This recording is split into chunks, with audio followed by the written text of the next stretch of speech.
What's going on, everybody? It's Nice Pants Lance, and today we have a first ride on a 2005 Suzuki Boulevard M50.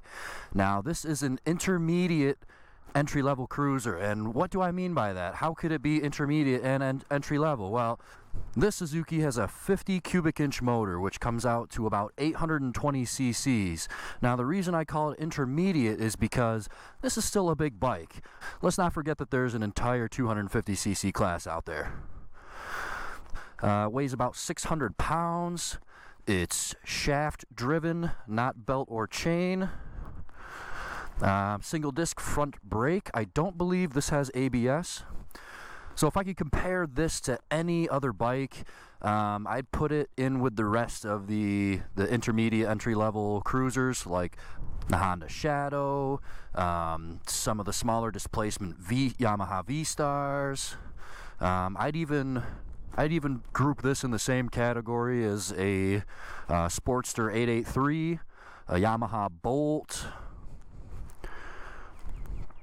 You probably recognize this bike from my last video where I teach my buddy Jorge how to ride for his first time. This is actually his first bike, and he is nice enough to let me take this out for a first ride video. Before I get going, I have to mention this does have plenty of add-ons. These grips are not stock. It's got Cobra pipes on there. It's got a Saddleman seat, Mustang tank pouch. It's got freaking Viking bags. At first glance, this would actually look like a C50 with all the touring add-ons that we have here, but it's actually a Suzuki M50. Enough of my blabbing. I can talk while I'm riding. Let's swing a leg over this thing. Okay. Already I can tell you this is a low bike. Yes, it is 600 pounds, but because the weight is so low, it's a super manageable 600 pounds.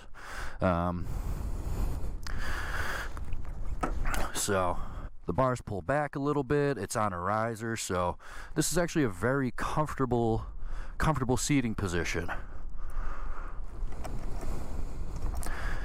Keys down here, does a little sweep.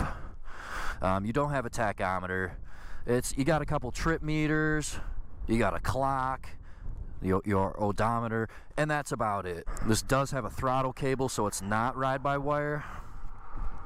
But anyways, let's fire this bad boy up. Ooh, okay.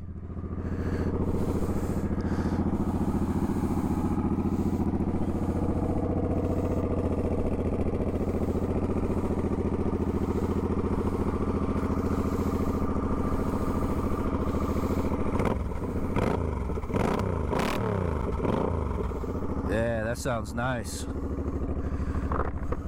That sounds really nice. Okay, let's get going. This isn't a hydraulic clutch, it's just a cable clutch.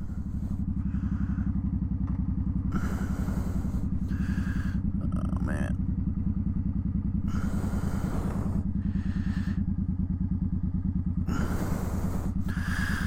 It's got a nice thunk into first.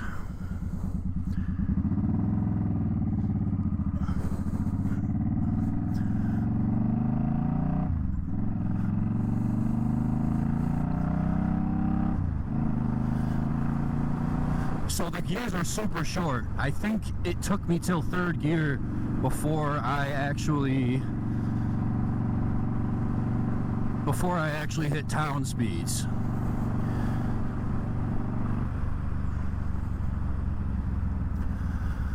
Okay, so this front brake, obviously, we're not dealing with dual disc here.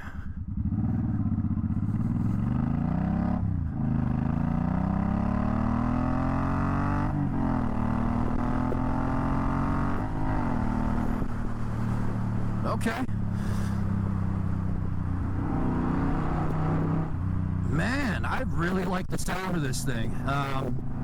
What sets the exhaust tone apart from the rest of the sub 1000 cc cruisers is this Suzuki really has an animated growl to it. It produces this tone that's different from the, you know, like a cold metallic sound like most of the American V-twins. This actually produces kind of a tone. It feels alive. I like this. This is much different than my, this sounds much different than my Honda Shadow. Brake isn't bad. I've never really been impressed with a single disc front brake, but that wasn't too bad. The one thing I can say is it takes a good amount of input. So when you grab that brake, you really grab that, you can grab that front brake and pull into it. The harder you pull, the harder it stops. So the braking is more than adequate, much more than adequate for sure. I would not be upset if this was my first bike. That's plenty of braking for a new person, for someone with experience.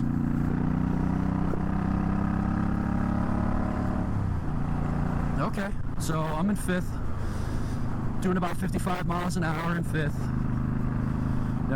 This is pretty comfortable cruising speed. If I accelerate past 60 miles an hour,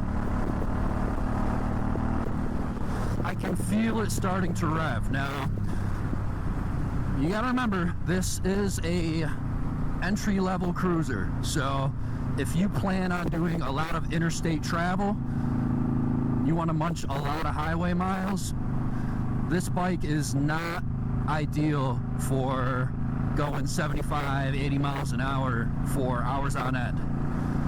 It's just not. Oh, it blips pretty nice.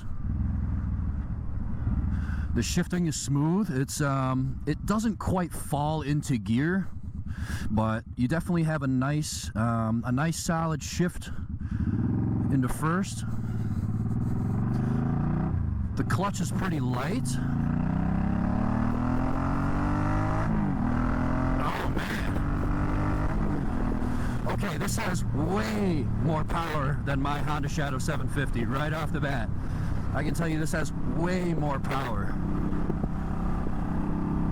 And you know what? I will say, it is pretty damn nimble. And I feel like bikes with a low center of gravity have a quicker turn in. They might not have a superior lean angle, but this bike is just light and low enough where it feels like you can really flick it around.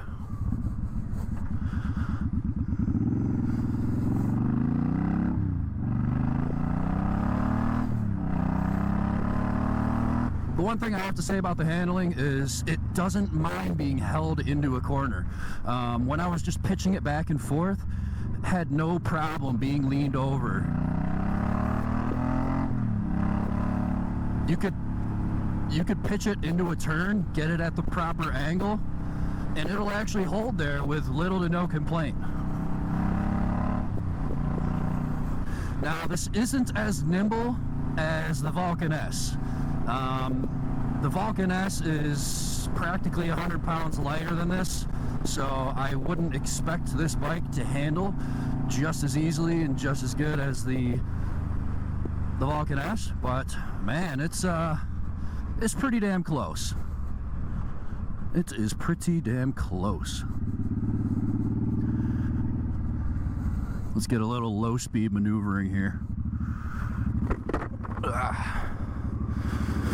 Okay, so I'm freaking crawling at like 8 miles an hour. Now, you could have expected this, but bikes, V-twins like this, you know, an 820cc V-twin, a 600-pound entry-level bike, this gearing is fairly short.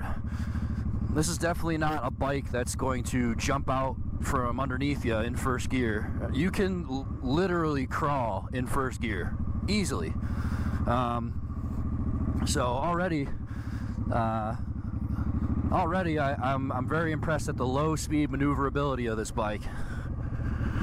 So let's head on back here. Man, I love the way this sounds. There's no tachometer. There's no tachometer on this bike, but this thing revs really high. My biggest pet peeve with V-twins especially V-twin cruisers, is a lot of the motors are made to put out a lot of torque at a low RPM, and because of that, they don't like being revved out very much. And I can say this motor feels like it's not complaining at all when I rev it up that high.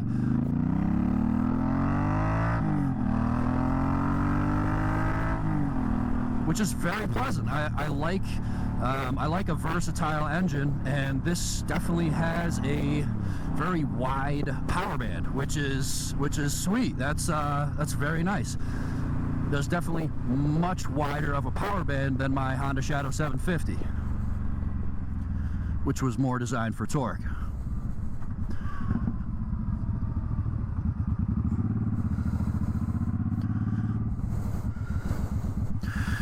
Now, what do you say we get a little 0 to 60 on this bad boy?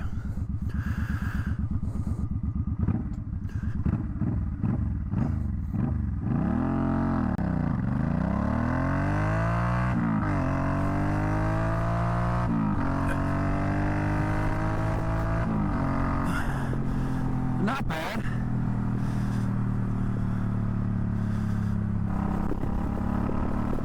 See, that's a nice little punch of torque right there. That's what's super important for cruisers, that torque. And this 50 cubic inch motor does a very good job at maintaining that punch of torque, but also allowing you to rev it freely. Yeah, see, that was a nice sweeping turn right there. I don't know if it's these grips or what, but this Suzuki has their recipe down for these bikes, 100%.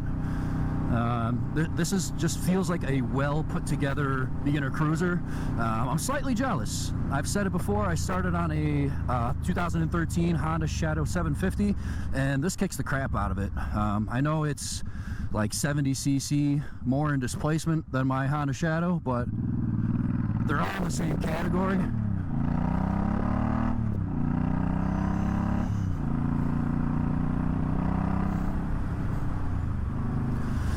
So I'm in top gear right now, just to show you how much torque this has and how versatile the power range is I'm doing about 40 miles an hour, 38 miles an hour, and I am in top gear right now. So I'm in fifth gear. I'm doing about 38 miles an hour. I can't tell you what RPM I'm at, but you just turn the throttle and go. You can literally go from 38 miles an hour all the way up to top speed in fifth gear. Oh yeah, this thing just pitches right over, no problem, and holds it. That's beautiful handling for a forward control cruiser. Beautiful handling. I believe, correct me if I'm wrong, I believe they still sell the M50, and they also offer a clear upgrade path to a larger bike. Not only do they make the M50 and C50, but they also make the M90 and C90, and, well, we all know they make the M109R and the C109R. So Suzuki's really holding it together with their cruiser game. So hats off to Suzuki. This is one of my favorite entry-level cruisers. If you liked that little first ride, please give this video a like. If you want to see more first rides like this, please subscribe. And if you want to help support my channel even more, click that first link down below. Buy me a freaking beer. You already know what to do. Thank you again for watching. Peace.